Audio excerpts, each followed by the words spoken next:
हमें पर HTML की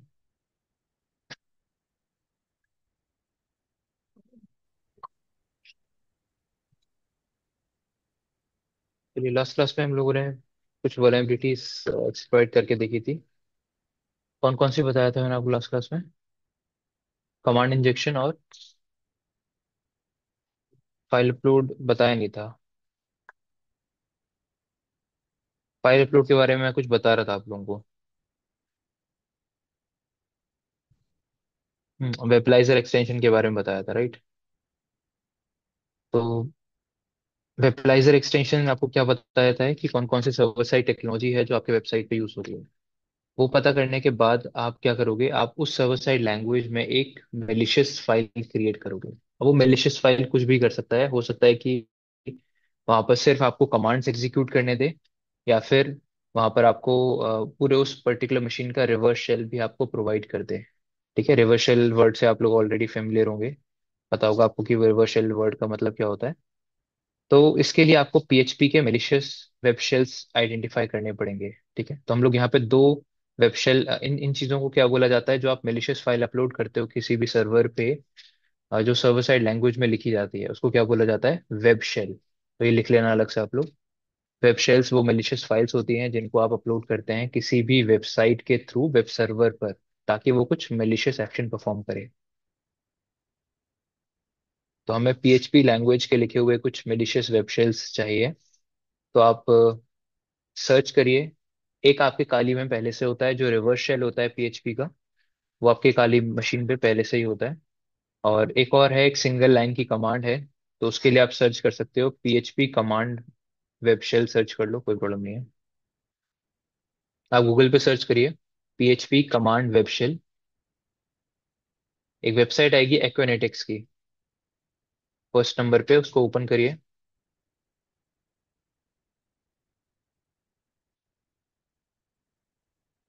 एंड थोड़ा सा आप लोग नीचे आएंगे, आधे से ज्यादा नीचे आने के बाद आपको एक वन लाइनर मिलेगा यहाँ पे।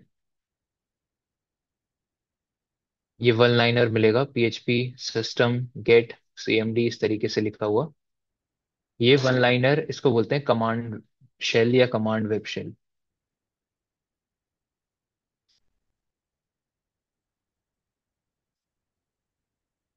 ठीक है,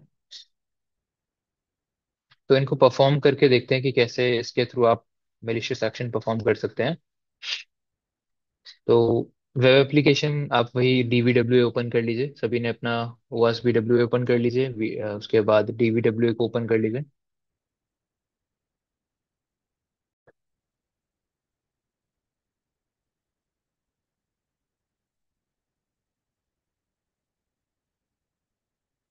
हैक टूल्स से भी कर लो, कोई प्रॉब्लम नहीं है। ब्राउजर टाइप का मतलब एक पूरा वो आपको प्रोवाइड कर देता है इंटरफेस, हाँ इससे भी कर सकते हो, कोई प्रॉब्लम नहीं। ये भी आपको अलग अलग SQL इंजेक्शन और बहुत सारी वैलिडिटीज आइडेंटिफाई करने में हेल्प करता है।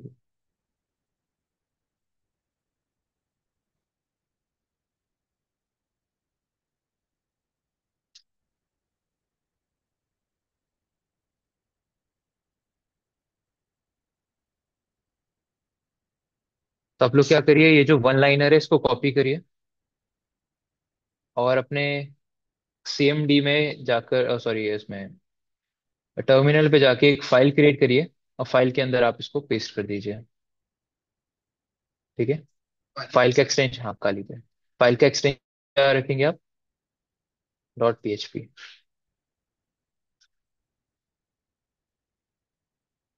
तो एक नई फाइल बना लीजिए आप लोग किसी भी नाम से। तो मैंने फाइल का नाम रखा है A, कुछ भी रख सकते हैं फाइल का नाम। एक्सटेंशन क्या होगा उसका, .php। इसके अंदर जाइए और ये जो वन लाइनर आपने कॉपी करा था वहां से उसको पेस्ट कर दीजिए। अब ये कर क्या रहा है इसको समझ लीजिए। PHP के जितने भी कोड होंगे, वो कहाँ से स्टार्ट होते हैं, इस स्पेसिफिक वैल्यू से स्टार्ट होते हैं। आप सबसे पहले यहाँ पे एक लेसर देन सिंबल प्रोवाइड करते हो, फिर उसके बाद question mark, sorry greater than symbol, then question mark, उसके बाद PHP, इस तरीके से आप ये प्रोवाइड करेंगे, राइट? उसके बाद सिस्टम। सिस्टम का मतलब क्या है, यहाँ पर ये जो भी चीज आप इसके अंदर प्रोवाइड करोगे ये इसके शेल पे रन करेगा, एग्जीक्यूट करेगा। जो भी जिस भी मशीन पे पीएचपी सर्वर रन कर रहा है उसके सिस्टम पे, उसके शेल पे इस कमांड को रन करेगा, जो भी आप इसके अंदर प्रोवाइड करोगे। हम लोगों ने अंदर क्या प्रोवाइड किया? एक पैरामीटर। कौन सा पैरामीटर है? Get parameter, right. और गेट पैरामीटर का नाम क्या है? CMD। नाम आप कुछ भी रख लीजिए पैरामीटर का। ये पैरामीटर हम लोग यूज करेंगे तब जाके वो कुछ जैसे मान के चलो आपने वेबसाइट पे एक पैरामीटर पे क्या प्रोवाइड किया, LS कमांड या whoami कमांड दे दिया, तो वो whoami कमांड कहाँ पे आ जाएगी? इस पूरी वैल्यू की जगह whoami आ जाएगा। और whoami आते ही उसके सिस्टम पे इस कमांड को एग्जीक्यूट करेगा और आपको आउटपुट प्रोवाइड कर देगा। तो ये क्या है? कमांड शेल है, मतलब आपकी दी हुई कमांड को एग्जीक्यूट करेगा, लेकिन आपको एप्लीकेशन के थ्रू उस कमांड को प्रोवाइड करना पड़ेगा। ठीक है, तो इसको सेव करिए, एग्जिट कर दीजिए। ये फाइल आपकी क्रिएट हो जाएगी a.php के नाम से।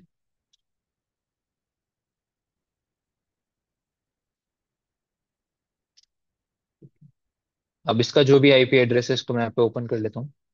68 68.1।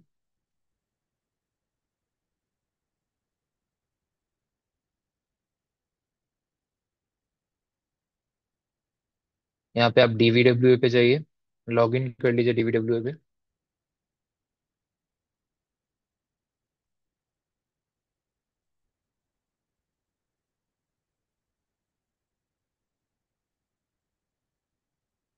यहाँ पर आप जाइए अपलोड, एंड ये जो फाइल है इसको आप यहाँ पे चूज करिए, ब्राउज करिए, जो भी हम लोगों ने क्रिएट करी थी।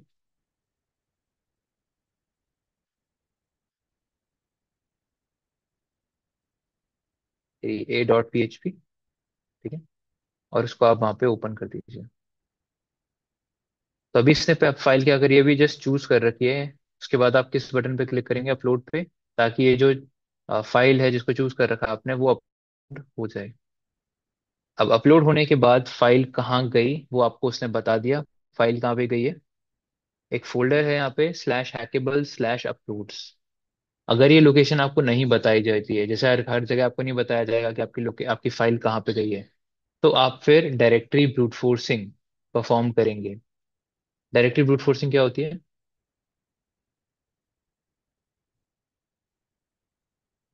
डायरेक्टरीज पता करना किसी भी वेबसाइट की, वेब एप्लीकेशन की, कि उसके अंदर क्या क्या वेब पेजेस अवेलेबल हैं। ठीक है। जैसे कि मान के चलिए आपको आईपी पता है, आईपी के आगे नहीं पता क्या है, तो आप वर्ड लिस्ट की मदद से आईपी के आगे क्या क्या चीजें अवेलेबल हैं या डोमेन नेम के आगे क्या क्या डायरेक्टरीज अवेलेबल हैं वो पता करते हैं यूजिंग, इस टेक्निक को बोलते हैं डायरेक्टरी ब्रूट फोर्सिंग या डायरेक्टरी बस्टिंग।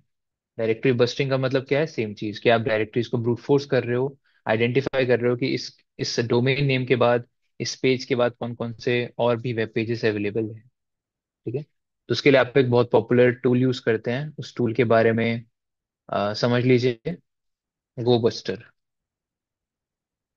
बहुत सारे टूल्स हैं, गो बस्टर है, फेरोक्स बस्टर है डर बस्टर है, ऐसे बहुत सारे टूल्स हैं जो आपको ये डायरेक्टली ब्रूट फोर्सिंग करने में हेल्प करते हैं। ठीक है। गो बस्टर आपको इंस्टॉल करना पड़ेगा, पहले से इंस्टॉल नहीं होगा, तो एपीटी इंस्टॉल गो बस्टर करके आप इसको इंस्टॉल कर सकते हैं।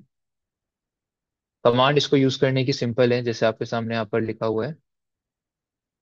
जिस भी डोमेन को आप टारगेट कर रहे हैं वो डोमेन का नाम, हमारे केस में वो डोमेन क्या है? एक आईपी एड्रेस है। तो आप वो आईपी एड्रेस यहाँ पे टाइप करिए, 192.168.168.114।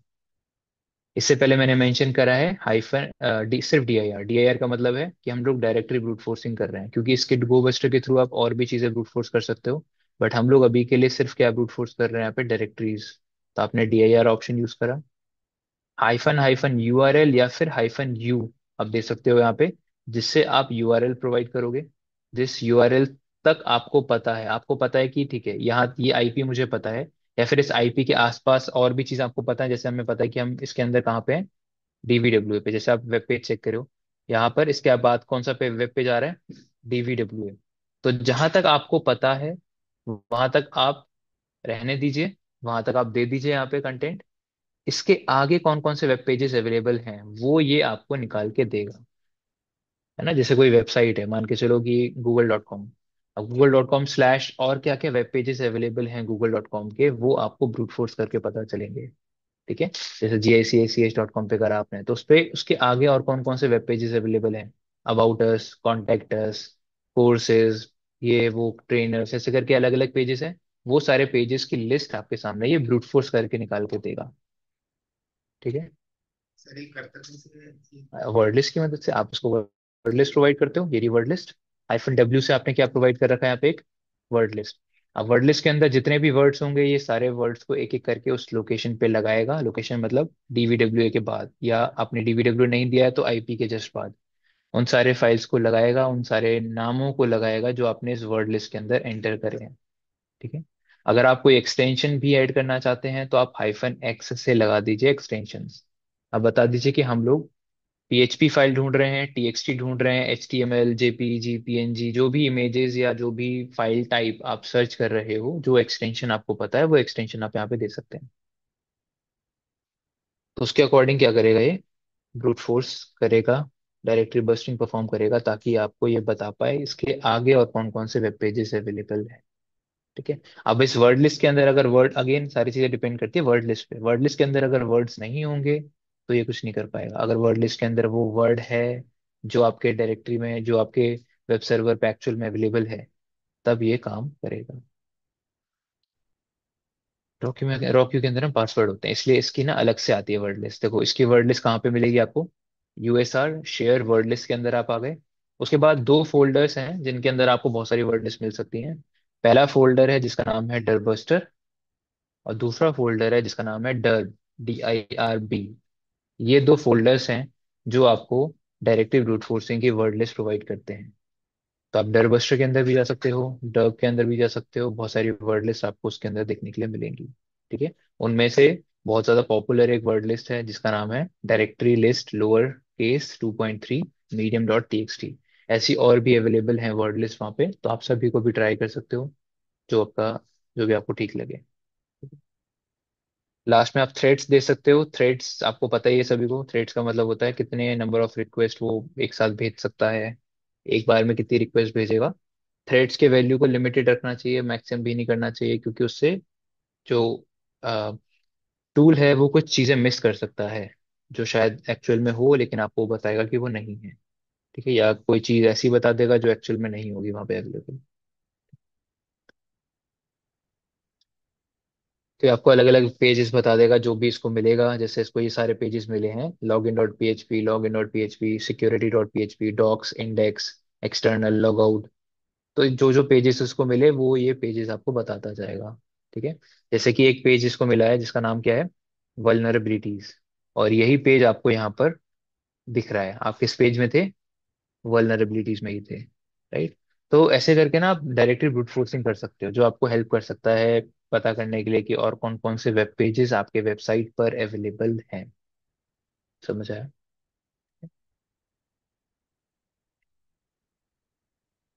अभी मैं इसको स्टॉप कर रहा हूँ, आप लोग इसको कंटिन्यू रखिएगा। अभी हमें डायरेक्टली पता है क्या है, तो आप डायरेक्टली क्या करिए, इस लोकेशन को कॉपी करिए, और DVWA के जस्ट बाद इसको आप क्या कर दीजिए, पेस्ट कर दीजिए। तो ये आपको उस पेज पे ले जाएगा जहां पर वो सारी फाइल्स अपलोड हुई हैं, जहां पर आपकी भी फाइल होनी चाहिए। हमारी फाइल का नाम क्या है, A.PHP, जो मैंने आज ही अपलोड करी है अभी अभी। ये आपकी फाइल यहाँ पर अवेलेबल है। ठीक है, समझ आया अगर। चलिए, अब हमें बस क्या करना है, इस फाइल को एग्जीक्यूट करना है। ये वो मेलिशियस फाइल है, आप यहाँ पे इस फाइल को क्लिक करेंगे, सर्वर पर एग्जीक्यूट हो जाएगी। क्लिक करेंगे, कुछ भी नहीं दिखेगा स्क्रीन पे तब तक जब तक आप पैरामीटर प्रोवाइड नहीं करते हैं। पैरामीटर का नाम क्या था, CMD। आपने उस फाइल के अंदर एक पैरामीटर दिया था ना, गेट पैरामीटर, CMD नाम से। ये जो हमने यहाँ पे दिया था ना, ये CMD नाम का क्या था, पैरामीटर ही तो था, गेट पैरामीटर। तो जो भी आपने नाम यहाँ पे प्रोवाइड करा होगा, वही नाम अब आप एज अ पैरामीटर इस फाइल के आगे ऐड करिए। तो पैरामीटर्स कैसे देते हैं, पैरामीटर्स कैसे देते हैं URL पे, क्वेश्चन मार्क, और फिर उसके बाद जो भी पैरामीटर है वो, और उसके बाद इक्वल्स टू करके इसका वैल्यू दे दीजिए। तो वैल्यू क्या देंगे आप, कोई भी कमांड। तो आप कोई भी कमांड टाइप टाइप करिए, जैसे मैंने टाइप किया हु एम आई। तो आपकी कमांड का ही आपको आउटपुट प्रोवाइड करेगा। आप जो भी कमांड या एग्जीक्यूट करोगे उसका आउटपुट आपको स्क्रीन पर देखने के लिए मिलेगा। आपने हु एम आई करा, आप एल एस करिए, PWD करिए, जो भी कमांड आप करेंगे। अभी आपने देखा था यही सारी फाइल्स थी वहाँ पे अवेलेबल। new.php, a.php, फिर dvwa, email.png, mal.php, ऐसे जो जो जो फाइल्स यहाँ पे अवेलेबल थी वो सब आपको यहाँ पर दिखाई जा रही है। आप कैट etc पास wd भी कर सकते हो। कोई भी कमांड यहाँ पे रन करनी है, कमांड, ठीक है, सिर्फ फाइल का नाम नहीं देना है, कमांड। तो आप etc पास wd फाइल को रीड कर सकते हैं। जिन जिन चीजों को रीड करने की परमिशन आपके पास होगी, किस यूजर के पास, www-data, जो यूजर अभी आप हैं उस यूजर के पास टारगेट मशीन पे जो जो फाइल्स को एक्सेस करने की, जो जो कमांड्स रन करने की परमिशन होगी, वो सब कुछ आप कर सकते हैं। समझ आ रहा है? तो ये कहलाता है कमांड शेल। ये आपको कमांड प्रोवाइड करता है टारगेट वेब सर्वर का। अगर आप वहाँ पे कोई भी मेलिशियस फाइल अपलोड कर पाए तो वहाँ पे उस सर्वर का एक्सेस, उस सर्वर का शेल आपको मिल जाएगा। तो आप वहाँ पे कमांड्स एग्जीक्यूट कर सकते हैं। क्लियर हो गया यहाँ तक सभी को? भाई इसकी उवास PWA की, ये सर्वर है आपका। अच्छा, कंफर्म भी आप कर सकते हो कि इसी सर्वर पे कमांड्स रन हो रही हैं। जैसे अगर इसमें लॉग इन कर लेता हूँ।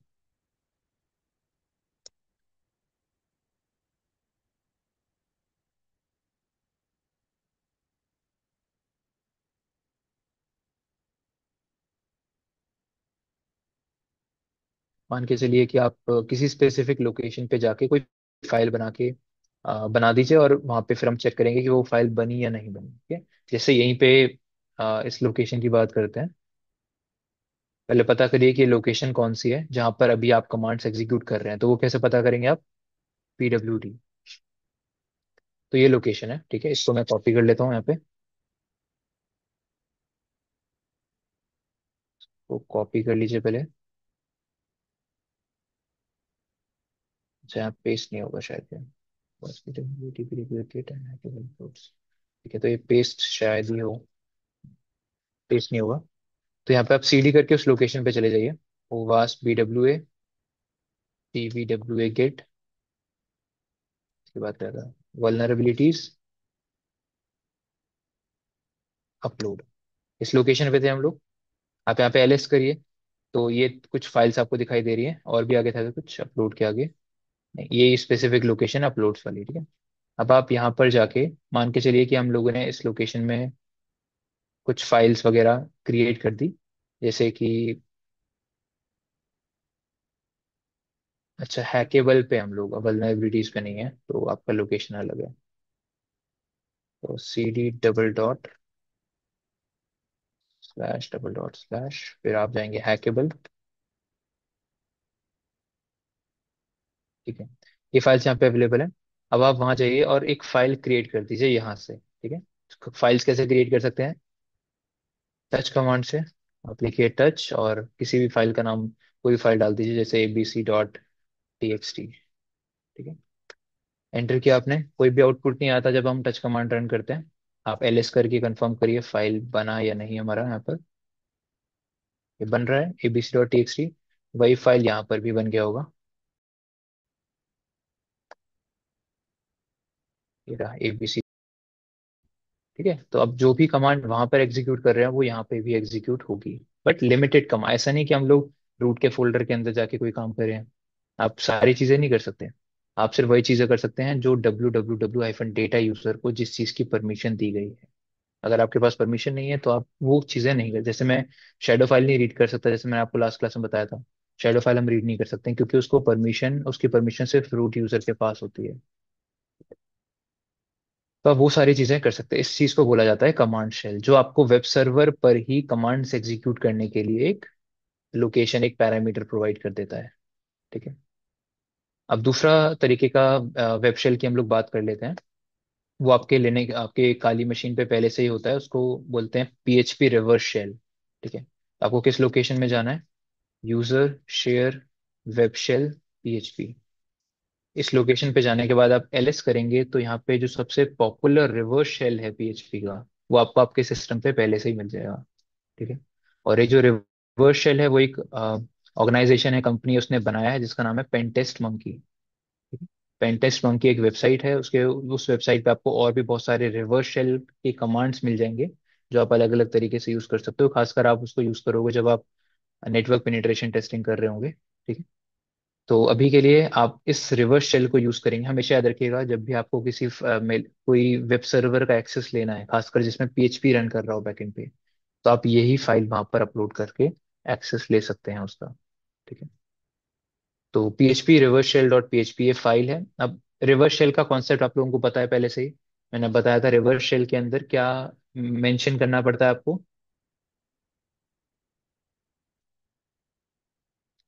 यूजर नेम पासवर्ड की कोई जरूरत नहीं होती है, सिर्फ आईपी एड्रेस। लेकिन आईपी एड्रेस किसका? रिवर्स शेल की फाइल के अंदर हम किसका आईपी एड्रेस मेंशन करते हैं?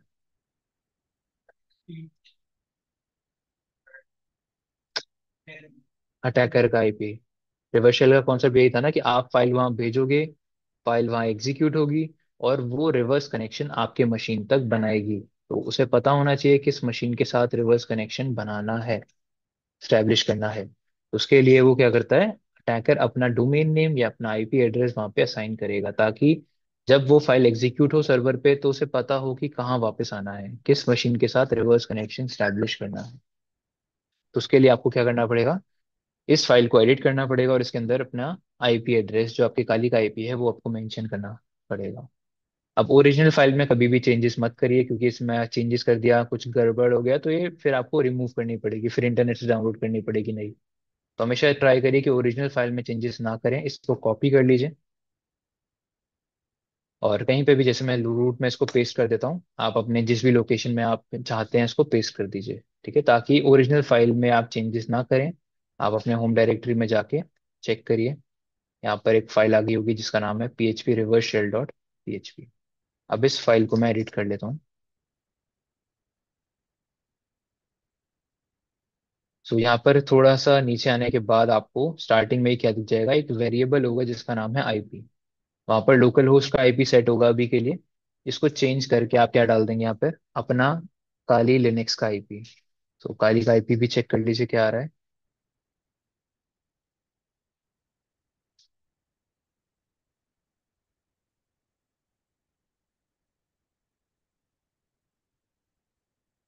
ठीक है। सो जो भी आईपी था वो डाल दिया। उसके नीचे आपको दिख रहा है पोर्ट, तो पोर्ट भी आप डाल सकते हैं। कोई भी पोर्ट अवेलेबल जो आपके मशीन पर है, जिस पर फिर आपको बाद में लिसनिंग स्टार्ट करनी पड़ेगी।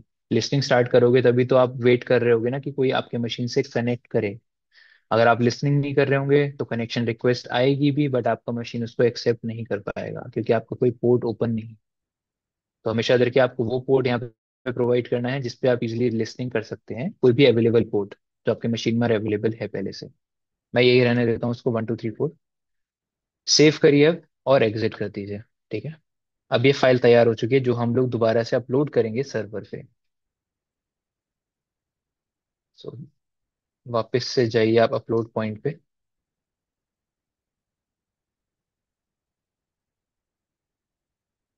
यहाँ पे ब्राउज करिए उस पर्टिकुलर फाइल को जो आपने अभी क्रिएट करी है, एंड इसको क्या करेंगे आप, अपलोड। जैसी फाइल अपलोड हो जाएगी वो बता देगा कहाँ पर फाइल अपलोड हुई है, तो अगेन उस लोकेशन पे आप चले जाइए जहाँ पर आपने फाइल को अपलोड करा है।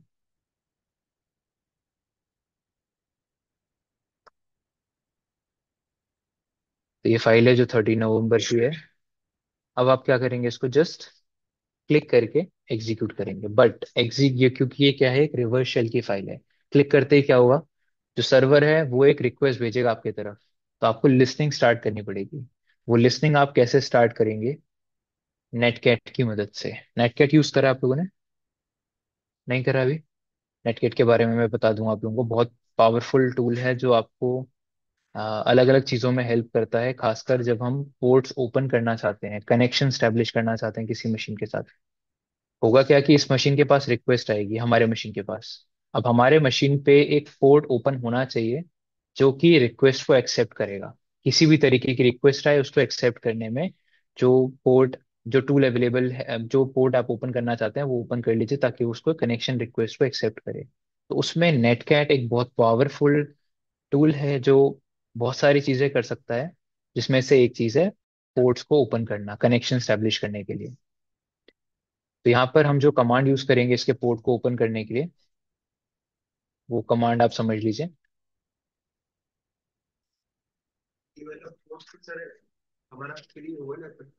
बिल्कुल, तभी हमने दिया तो। टीसीपीडीएम तो स्निफिंग करता है ना, वो लिसनिंग करता है। वो लिसनिंग क्या करता है, आपके मशीन की तरफ जो रिक्वेस्ट आती है वो लिसन करेगा। लिसन करने का मतलब ये नहीं कि उसको एक्सेप्ट भी करे। ये टूल क्या है, ये वेट करेगा, लिसन करेगा और एक कनेक्शन स्टैब्लिश कर देगा आपके टारगेट सर्वर के साथ। टीसीपीडीएम के पास वो कैपेबिलिटीज नहीं है, स्निफिंग में वो कैपेबिलिटीज नहीं होती। स्निफिंग क्या करता है, सिर्फ इनकमिंग ट्रैफिक को मॉनिटर करने के लिए इसको कैप्चर कर लेता है। बस इतना काम कर सकता है आपका स्निफर। तो नेटकैट को यूज करने की कमांड क्या है, एनसी। आप सिर्फ एनसी लिखेंगे यहाँ पे। उसके बाद यहाँ पर हमने चार ऑप्शन प्रोवाइड करे हैं। -N, L, V, P। N का मतलब है कि ये जो भी आईपी एड्रेस से रिक्वेस्ट आएगी या जिस भी डोमेन से रिक्वेस्ट आएगी उसके ऊपर ये रिवर्स आईपी लुकअप परफॉर्म नहीं करेगा। मतलब उसका आईपी एड्रेस आइडेंटिफाई करने में कोई टाइम वेस्ट नहीं करेगा। जैसे रिक्वेस्ट किसी डोमेन से आ रही है, तो ये डोमेन सॉल्व नहीं करेगा, उसमें टाइम वेस्ट नहीं करेगा। तो हमने एन कर दिया कि नो रिवर्स लुकअप, कोई भी आपको रिवर्स लुकअप परफॉर्म नहीं करना है। सेकंड है एल। एल का मतलब है लिसनिंग। हम लोग क्या करेंगे इस समय, इससे इस पर्टिकुलर नेटकैट के टूल से लिसनिंग करेंगे। किस पोर्ट पे लिसनिंग करेंगे, वो पोर्ट नंबर हम लोगों ने बता रखा है 1234। तो पी से आपने क्या बताया, पोर्ट नंबर। एंड वी से क्या होता है, हर एक कमांड में वी ऑप्शन आपको मिलता है वर्बोसिटी के लिए। वर्बोसिटी मतलब कि कुछ भी होगा, कोई भी रिक्वेस्ट आएगी, कनेक्शन की रिक्वेस्ट आएगी या आपके तरफ से कुछ अगर मैसेजेस जनरेट होंगे, मतलब आपको हर एक चीज की इंफॉर्मेशन ये देता रहेगा, किसने क्या किया क्या नहीं करा। तो वो हम लोग यूज करते हैं वी वर्बोसिटी के लिए। ठीक है? हर एक कमांड में वी का ऑप्शन होता है ताकि आपको पता चलता रहे कि टूल क्या कर रहा है। तो ये ऑप्शन है, उसके बाद जस्ट आप यहाँ पे पोर्ट प्रोवाइड कर देंगे जिस पोर्ट पे आप लिसनिंग करना चाहते हैं। ठीक है, एंटर करिए।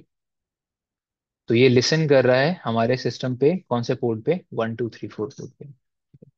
अब आप जाइए सर्वर पे और इस फाइल को एग्जीक्यूट करिए। तो आप देखेंगे जैसे ही मैं इस फाइल पे क्लिक करूंगा, तुरंत के तुरंत यहाँ पर आपको एक कनेक्शन रिक्वेस्ट आएगी। अगर सारी चीजें सही होंगी, आईपी एड्रेस और सब चीज हम लोगों ने सही डाली होगी, तो क्लिक करते ही फाइल पे आपके पास यहाँ पे क्या आ जाएगी, एक कनेक्शन की रिक्वेस्ट आएगी और आपके पास उस मशीन का क्या आ चुका है, एक्सेस आ चुका है। अब आप यहाँ से जो कमांड रन करना चाहते हैं वो कमांड रन कर सकते हैं। आप कमांड्स कहाँ से रन कर रहे थे, ब्राउजर से। अब वो ब्राउजर से ना रन करने की बजाय आप कहाँ से रन कर सकते हैं उसको, आपके शेल से, आपके कमांड शेल से। तो आपको जो भी कमांड रन करनी है आप करिए, ls, pwd, जो भी कमांड आपके दिमाग में आए आप उनको रन करिए और उसके अकॉर्डिंग आपको ये आउटपुट प्रोवाइड करेगा। तो ये है रिवर्स शेल, वो भी एक वेब शेल के फॉर्म में, क्योंकि आपने इसको एज अ मतलब इसको सर्वर पे आपने अपलोड किया, उसको एग्जीक्यूट करा और वहां से आपको कनेक्शन का रिक्वेस्ट देखने के लिए मिला। समझ आ गया सभी को, लिमिटेड परमिशन कैसे। हाँ मतलब यूजर अगर आपका बहुत लो प्रिविलेजेस वाला है तो आपके पास लो प्रिविलेजेस ही होंगे, लो परमिशन ही होंगे, आप सब कुछ नहीं कर सकते। तो इसीलिए फिर हम लोग प्रिविलेज एस्केलेशन करते हैं। प्रिविलेज एस्केलेशन बताया था आपको सिस्टम हैकिंग के टाइम पे, कि आप अपने प्रिविलेजेस बढ़ाते हैं, एस्केलेट करते हैं, है ना, कुछ और वीक पॉइंट या वल्नरेबिलिटीज को आइडेंटिफाई करके। तो वो कोर कॉन्सेप्ट्स आपके कवर होंगे अगेन पेनिट्रेशन टेस्टिंग के टाइम पे, जब आप नेटवर्क पेनिट्रेशन टेस्टिंग कर रहे होंगे ना, तब सिस्टम पे प्रिविलेज एस्केलेशन कैसे परफॉर्म किया जाता है, एक्सेस मिलने के बाद वो आपको वहां पे बताया है। समझ आ गया आप लोगों को। तो ये दो तरीके के अलग अलग शेल्स थे जो मैंने आपको यहाँ पे रन कर। बाकी आप कोई भी पीएचपी लैंग्वेज का कोड जनरेट कर दो, अगर आपको कोई एक फाइल रीड करनी है तो फाइल रीड करने के लिए पीएचपी का कोड देख लो क्या मिलेगा आपको, उससे आप वो फाइल रीड कर सकते हो, एक्शन आप परफॉर्म कर सकते हो। तो बेटर है कि आप कमांड शेल ही ले लो डायरेक्टली, ताकि आप जो भी कमांड रन करनी है वो मैन्युअली आप कमांड ही रन करके देख सकते हैं। समझ आ गया सभी को। चलिए अब थोड़ा टाइम है तो नेटकैट को मैं आपको थोड़ा एक्सप्लेन कर देता हूँ, नेटकैट क्या है। और तो इसी नेटवर्क पे मुझे एक और आईपी एड्रेस चाहिए पड़ेगा, बता दीजिए जिसके खाली पे खाली हो कनेक्टेड इस नेटवर्क पे ग्लोबल हैकिंग पे। हाँ,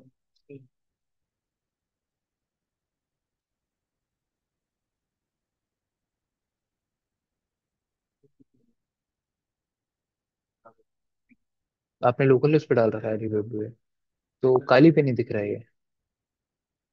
इसका एक्सेस बाहर से नहीं होगा। जैम्प में एक बार चेक करो सेटिंग्स वगैरह कि बाहर से इसको एक्सेस कर सकते हैं इंटरफेस पे आपके। मेरे को जैम्प यूज नहीं पता मेरे को कैसे होगा ये। बट इसमें देखो आप, क्योंकि ये लोकल होस्ट पे रन कर रहा है, ठीक है, लेकिन बाहर से इसका एक्सेस नहीं होगा फिर। बाहर से आपके मशीन पे कोई इसको एक्सेस नहीं कर पा रहा है।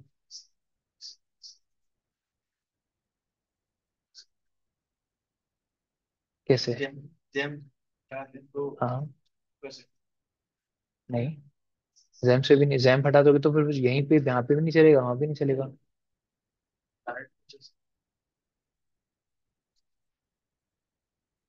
जैम्प ही तो अलाउ कर रहा है ना आपके वेब सर्वर कुछ रन करने में, तो अगर आप जैम्प बंद कर दोगे तो यहाँ पे भी नहीं चलेगा ना फिर, लोकल होस्ट पे। जैम्प ही तो चला रहा है ना लोकल होस्ट पे फीस को।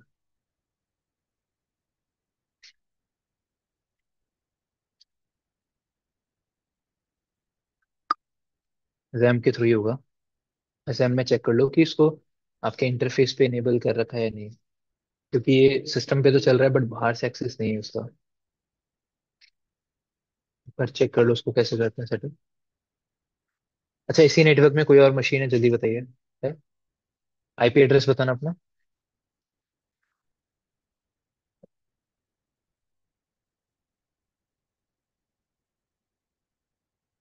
ठीक है।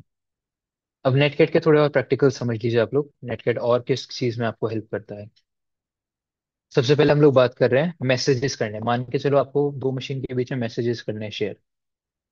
आप कोई और प्लेटफॉर्म यूज नहीं करना चाहते, आप नेटवर्क के थ्रू दो मशीन्स के बीच में कम्युनिकेशन करना चाहते हैं, या दो यूजर्स मशीन के थ्रू कम्युनिकेट करना चाहते हैं।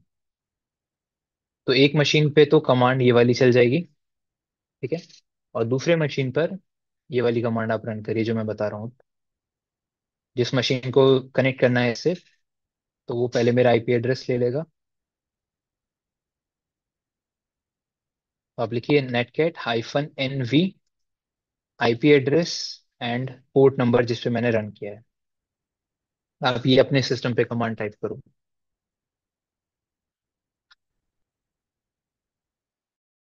तो एक साइड वही कमांड चलाया मैंने, नेट एनसी हाइफन एनएलवीपी, और फिर पोर्ट नंबर 1234, ताकि मैंने अपने मशीन पे लिसनिंग स्टार्ट करी। ये वाली कमांड लिसनिंग स्टार्ट कर रही है, ठीक है।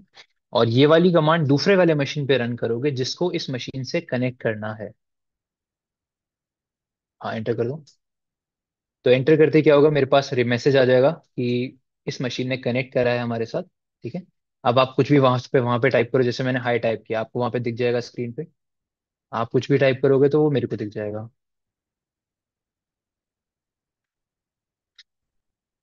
ठीक है? तो ये आप नेटवर्क के थ्रू कर रहे हो। और नेटवर्क का तो देखो कॉन्सेप्ट वही होता है, आपका अगर पब्लिक आईपी है तो कहीं पे भी कर लो, फ्री हो आप कहीं पे भी करने के लिए। पोर्ट फॉरवर्डिंग के थ्रू कर लो तो भी कहीं पे भी कर सकते हो। लेकिन अगर नहीं है ये सब चीजें, तो आप नेटवर्क के अंदर करिए। नेटवर्क का कॉन्सेप्ट हमेशा वही रहेगा। तो आप जो भी मैसेज यहाँ से टाइप करोगे वो आपको दिखाएंगे, आप जो भी टाइप करोगे वो मेरे को दिखेगा। ठीक है। तो पहला यूज केस इसका ऐसा है कि आप कोई भी मैसेजेस वगैरह टाइप करेंगे तो आप कर सकते हैं, ठीक है। दूसरा यूज केस भी लिख लीजिए। मान के चलिए कि मुझे कोई फाइल शेयर करनी है, ठीक है, या सामने वाले, या फिर मैं आपको कोई फाइल शेयर कर रहा हूँ। तो आप अपने केस में ये वाली कमांड चला लो, और इसके आगे ऐसे लिख लेना, अ, कोई भी ऐसा ऐसा करके लिख लो अपने सिस्टम पे आप। तो ये रिसीवर साइड पे लिखना पड़ेगा आपको, मतलब मैं एक सिस्टम से दूसरे सिस्टम पे एक फाइल शेयर कर रहा हूँ। तो जो रिसीवर है वो ये वाली कमांड टाइप करेगा अपने सिस्टम पे, ठीक है। कर लो। हाँ, एंटर कर दो। ठीक है, लिस्टिंग स्टार्ट हो गई होगी। अब अपना आईपी बताइए मेरे को।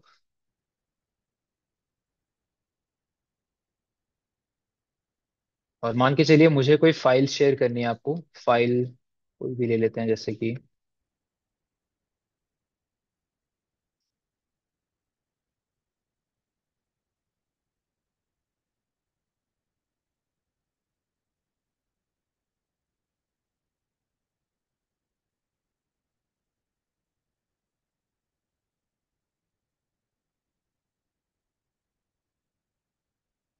ठीक है, फॉर एग्जांपल मैं आउटपुट नाम की एक फाइल शेयर कर रहा हूँ, ठीक है।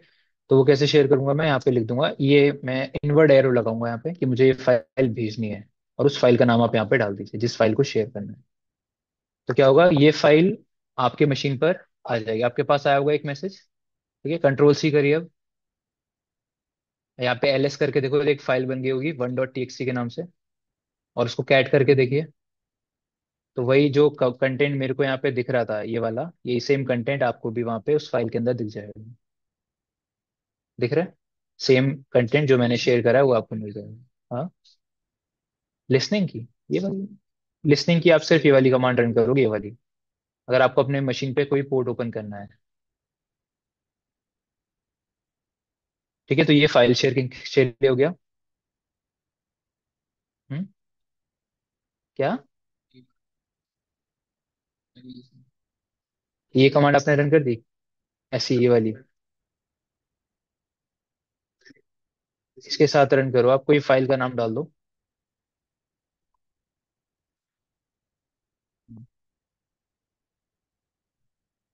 अपना आईपी बताओ। नेटवर्क सेम है ना? अरे भाई फिर क्या कर रहे हो? कंट्रोल सी करो। कंट्रोल सी करके चेक करो, आपके वही फाइल आ गई होगी जिस भी नाम से आपने फाइल बनाई है, और उसके अंदर वही कंटेंट होगा जो आउटपुट फाइल के अंदर था।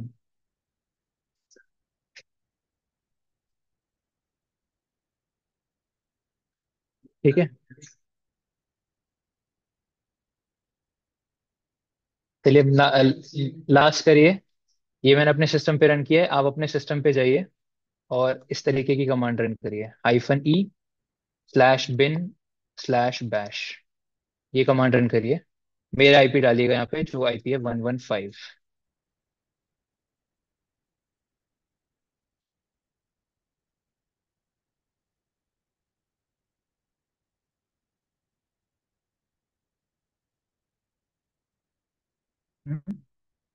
हाँ, कोई भी एक करेगा, किसी ने कर दिया?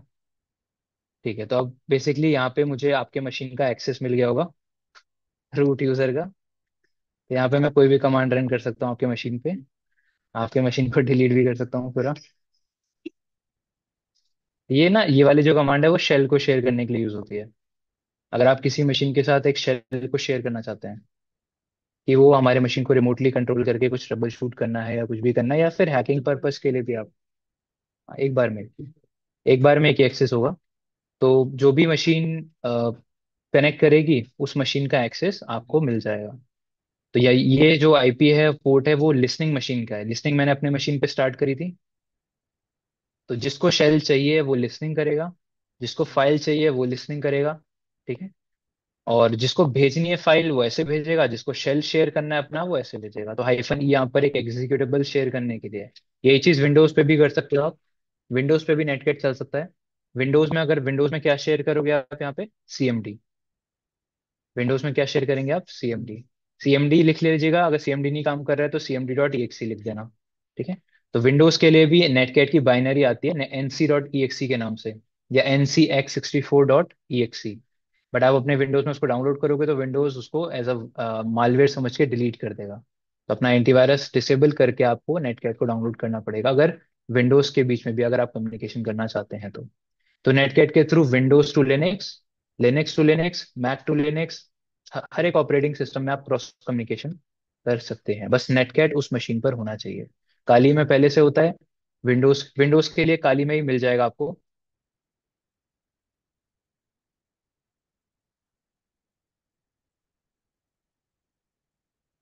ये रहा।